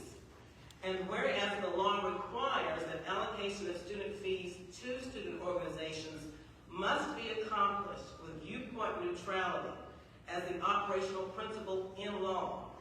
And whereas the university's undergraduate student code, which governs the allocation of student fee monies by the Undergraduate Student Government Senate, provides that allocation decisions, quote, may not have any relationship to the particular view of the group or activity, close quote, requesting the funding, and that, quote, requests for funding must be made in a manner that is neutral to the views of the organization, close quote. Now, therefore, the Board of Trustees of the University of North Carolina at Chapel Hill hereby resolves that, consistent with the above referenced law and policy, the Chancellor shall direct appropriate university personnel to develop and issue policy requiring that Student Congress must appropriate all fees in a viewpoint-neutral manner, including any necessary procedures required to ensure compliance with this requirement. Thank you. Do we have a motion to approve the resolution? Sorry. We have a motion and a second discussion. Chair. Trustee Davis. First, I may have a friendly amendment on this one as well with respect to Student Congress. So back when many years ago, when I was the Speaker of Student Congress, that it was called Student Congress, but I believe it's now the Student Senate. So I maybe just change Congress to Senate. The University Council is comfortable with that. And then, if I might debate, so I not even a debate, just a comment, to say that when Trustee Artesdale reached out to me about the resolution, having been very involved in student government and always been an advocate for student self-governance, I asked her if this would inhibit student self-governance in any way, and she assured me that it would not. So then I spoke with our student body president, Trustee Van, and asked her if she believed that it would inhibit student self-governance in any way, and she assured me that it would not. So I'm voting for this, relying upon the representations by both of you, that in no way it will inhibit student. Well, I want to clarify that, so you may want to retract what you just said. My reasoning for this is because I did not want the policy that currently exists just to sit in the student code. I wanted, because as I would see it then, the governing body over that code, being the Student Senate, would have authority then if there were enough votes to change it. And that cannot happen, because by virtue of the fact that we get mandatory fees at the university, we have to then have them distributed in a Viewpoint mutual fashion. So both sides have to work together as they have been doing to date. So I'm purposely wanting this to be elevated to be a university level policy, so they would not have the authority at that level to make a change. So if I might, Chairman, respond. So that's a slightly different answer than you gave me. No, I mean, the clear thing here to me is, and I'm on this analogy, the tail can't wag the dog. To the extent that their act would not meet their needs, but would result in our activity as a university in getting mandatory fees would no longer be legal. That is something that can't happen without the involvement of Southwood.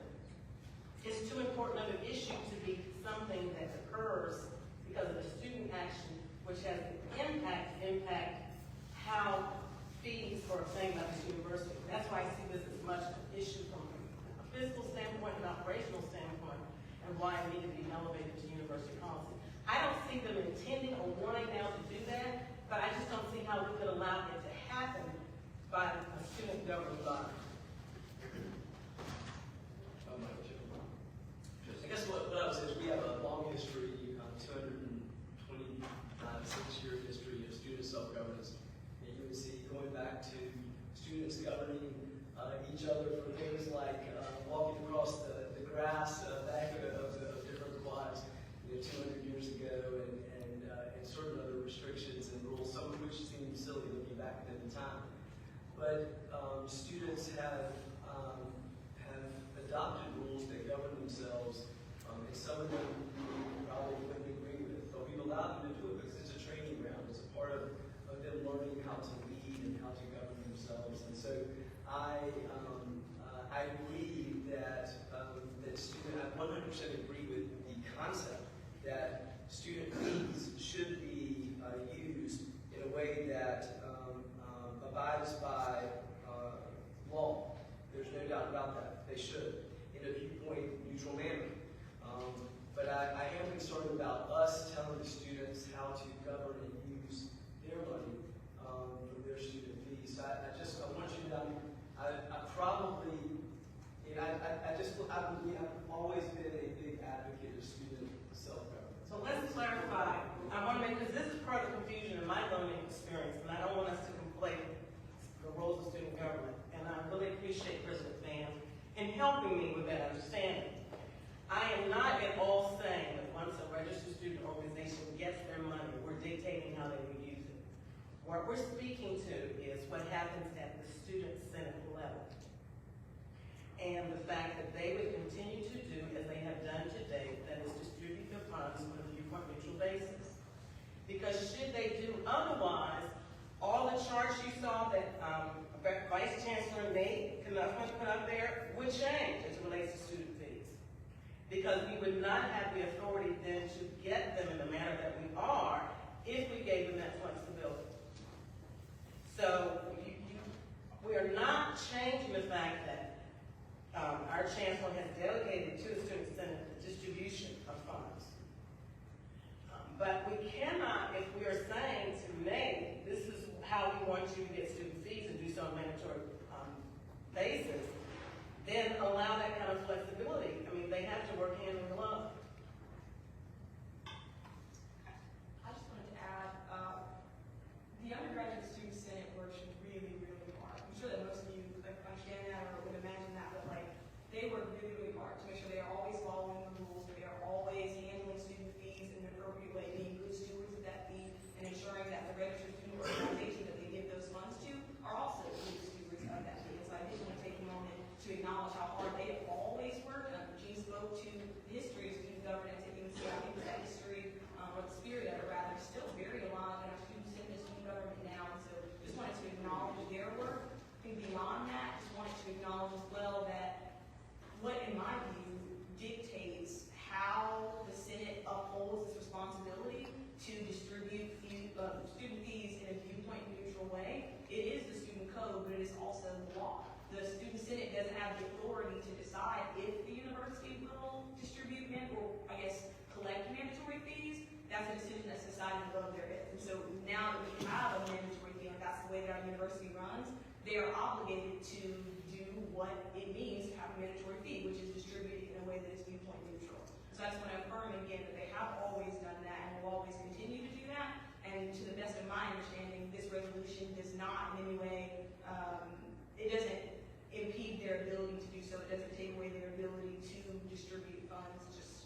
they do and our chancellor does what they have always done.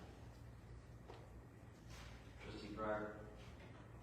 I was just going to compliment Trustee Artistino for what you're doing here, which I think is a pretty modest tweak. It's something that I think makes all the sense in the world, and I think that it is something that, with respect to my friend Trustee Davis, the student body president, I think this is one that would be easier. Any further discussion?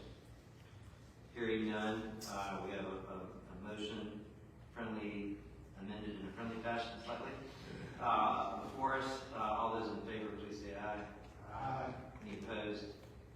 The ayes have it, the motion passes. Thank you, Trustee Arsenault. I'm going to move one more item that I understand may have some continuing connection to where we started 2 hours ago now. We're going to hear from the faculty chair, Dr. Amy Chapman. Dr. Chapman, we're going to go ahead and hear the faculty report. Thank you very much. I appreciate you making the switch on the agenda, Chair Brian, and I appreciate the opportunity to be with you today.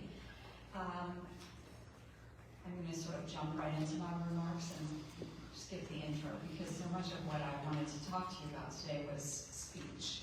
Our work in faculty governance doesn't stop over the summer, and at the beginning of the summer, we engaged in 4 listening sessions with faculty following the AAUP report, the American Association of University Professors report that came out just at the end of the semester. We felt like it was our job to give faculty an opportunity to discuss that, since it came out after the last faculty council meeting. So, when we planned these sessions, I wasn't sure that anyone would come.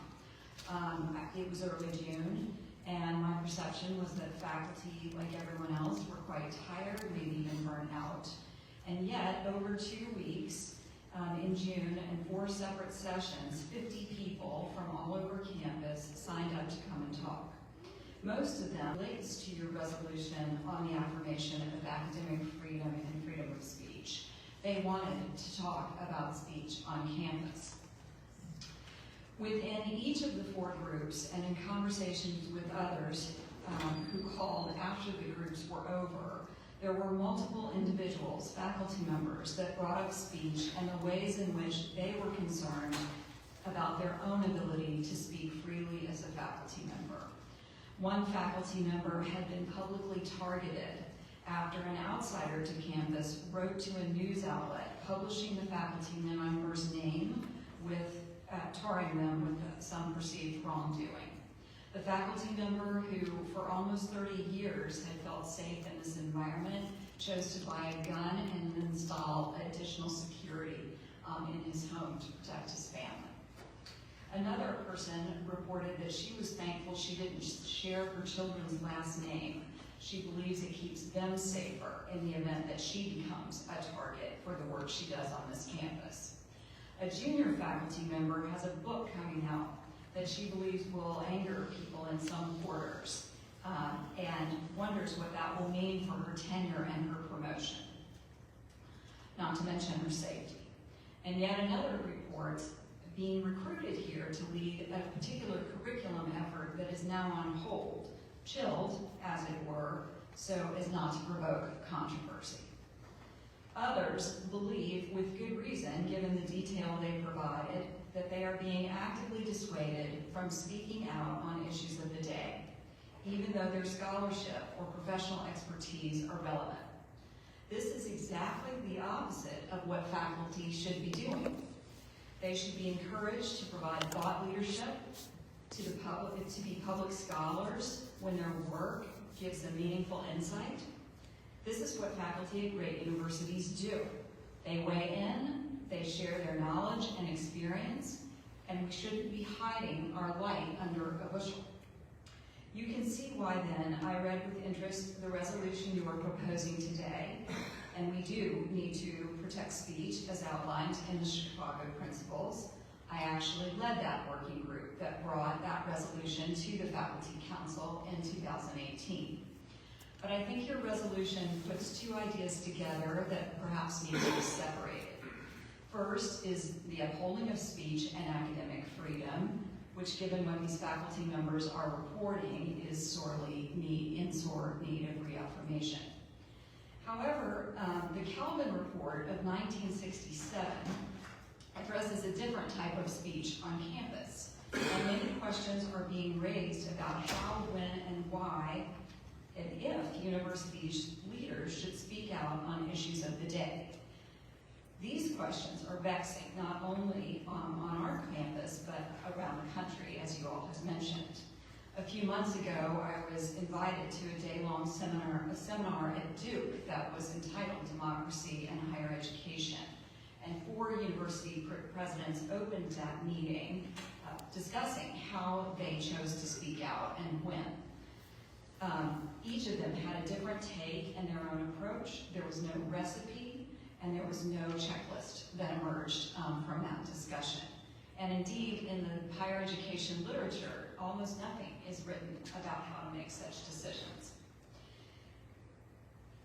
The Calvin Report does give guidance, and in essence, it says the university should never speak as an institution and never weigh in about the social struggles in which we are all embedded. The report makes a compelling case for neutrality, as does this statement, if I can get it up on the screen, published in the New York Times by the faculty of Columbia University in 1969, when student protest and unrest was disrupting campus operations. The statement mirrors the sentiments set forth in the Calvin Report, but the most interesting part to me about this picture, and perhaps the key to the whole question, is found in the smallest of print up there, or on your screen. That small print represents hundreds, if not thousands, of individual faculty names. Of those many, many names, in 1969, only about 25 or 30 of those names are women.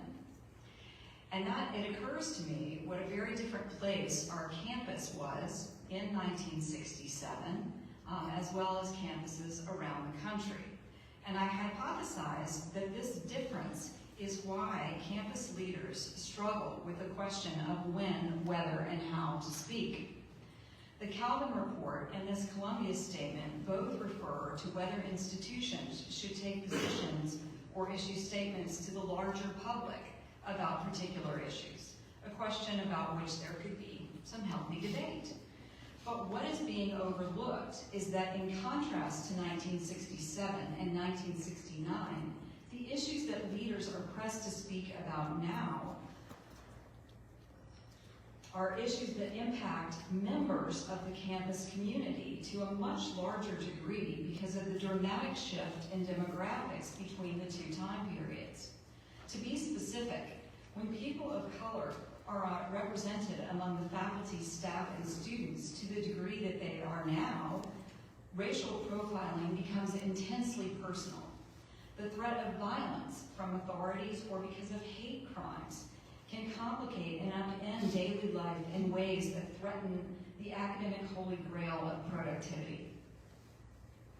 For the faculty member who is pregnant, a choice to attend an important professional meeting in a state that no longer provides the standard of care should she begin to miscarry can over time affect her career progress. These faculty, staff, and students need to know that they are seen, that their circumstances are acknowledged, and that their leaders are willing to champion them and advocate for the conditions they need to do their best work. As I've learned in my time in this role, statements help people. They've been described to me as balm, soothing something that is quite painful. Neutrality and its cousin silence is often experienced as dismissal and as being devalued. There are no easy answers, but I think there is a critical factor to be considered regarding leaders' speech. Perhaps they are speaking to their campus community when they speak, and not for them when these statements are issued. And perhaps their constituencies on campus need them. These issues have been on my mind for some time, and I'm grateful to the Chancellor and the Provost. The Secretary of the Faculty, Jill Moore, and I have briefed them on the findings from these listening sessions, although that was not a formal research endeavor in any way. And I have taken care to provide the privacy that I promised my colleagues in those sessions. The Chancellor and Provost are actively taking steps to engage conversations with other senior leaders on campus about these issues, and I appreciate having the chance to talk with you about them as well. I'm happy to take any questions or comments.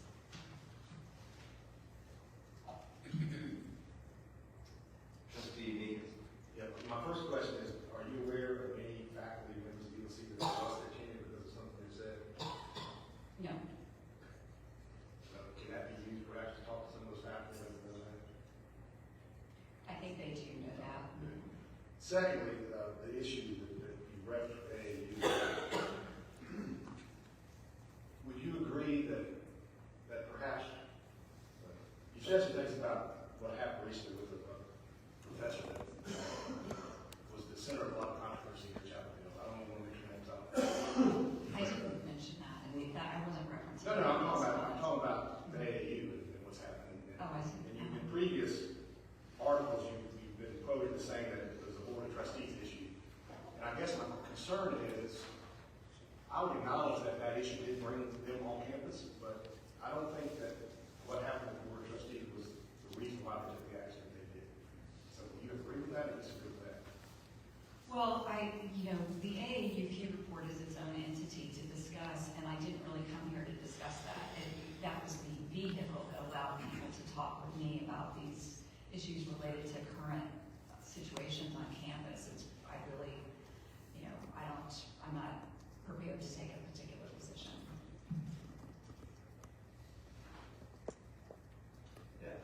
Yeah, I appreciate your comments. I know, it sounds like you've talked to a number of folks. Obviously, I don't know how many professors we have at the institution. 4,000. 4,000. Obviously, to your point, it's a small sampling of folks that came to you. And I appreciate that. Frankly, to Trustee Megan's point, I would hope these things would be helpful to them. And one of the things I think is interesting when you asked about neutrality, I was just looking back at this, at the Calvin report, and again, I think, this is a Board of Trustees statement, but I think it is not to hinder an individual professor from speaking to their research or anything like that. This is their statement on neutrality, and that says neutrality of the university institution arises then not from a lack of courage nor out of indifference and insensitivity. It arises out of respect for free inquiry and the obligation to cherish a diversity of viewpoints. And this neutrality as an institution has its complement and the fullest freedom for its faculty and students as individuals to participate in political action and social protest. It finds its complement too in the obligation of the university to provide a forum for the most searching and candid discussion of public issues. So I hope that is a help. And one of the signers of this was John Hope Franklin, who was a well-known, civil rights activist who was on faculty at Duke. So, I think that's the intent of this board in setting that for us. So I hope that, comes across. Thank you. The examples you gave earlier on were disturbing about professors who expressed concern for their safety. Just for my clarity, they were threatened via social media. Is that where a lot of these occurred? Can you share? I'm just trying to figure out if these instances happen in a classroom, on social media, or can you give me more clarity? It's a little bit confused about how the threats. There are buckets. So there are people that are worried, but nothing has happened to them, like Trustee Meekins sort of referenced, and they're just worried. Then there are people that have had specific incidents events happen that go through kind of a circuitous route. So it goes through someone makes a complaint. There's someone who's a student, or someone. No, I didn't hear about students making complaints. And then, sometimes there's some sort of administrative request or action, not at the South Building level, usually below that.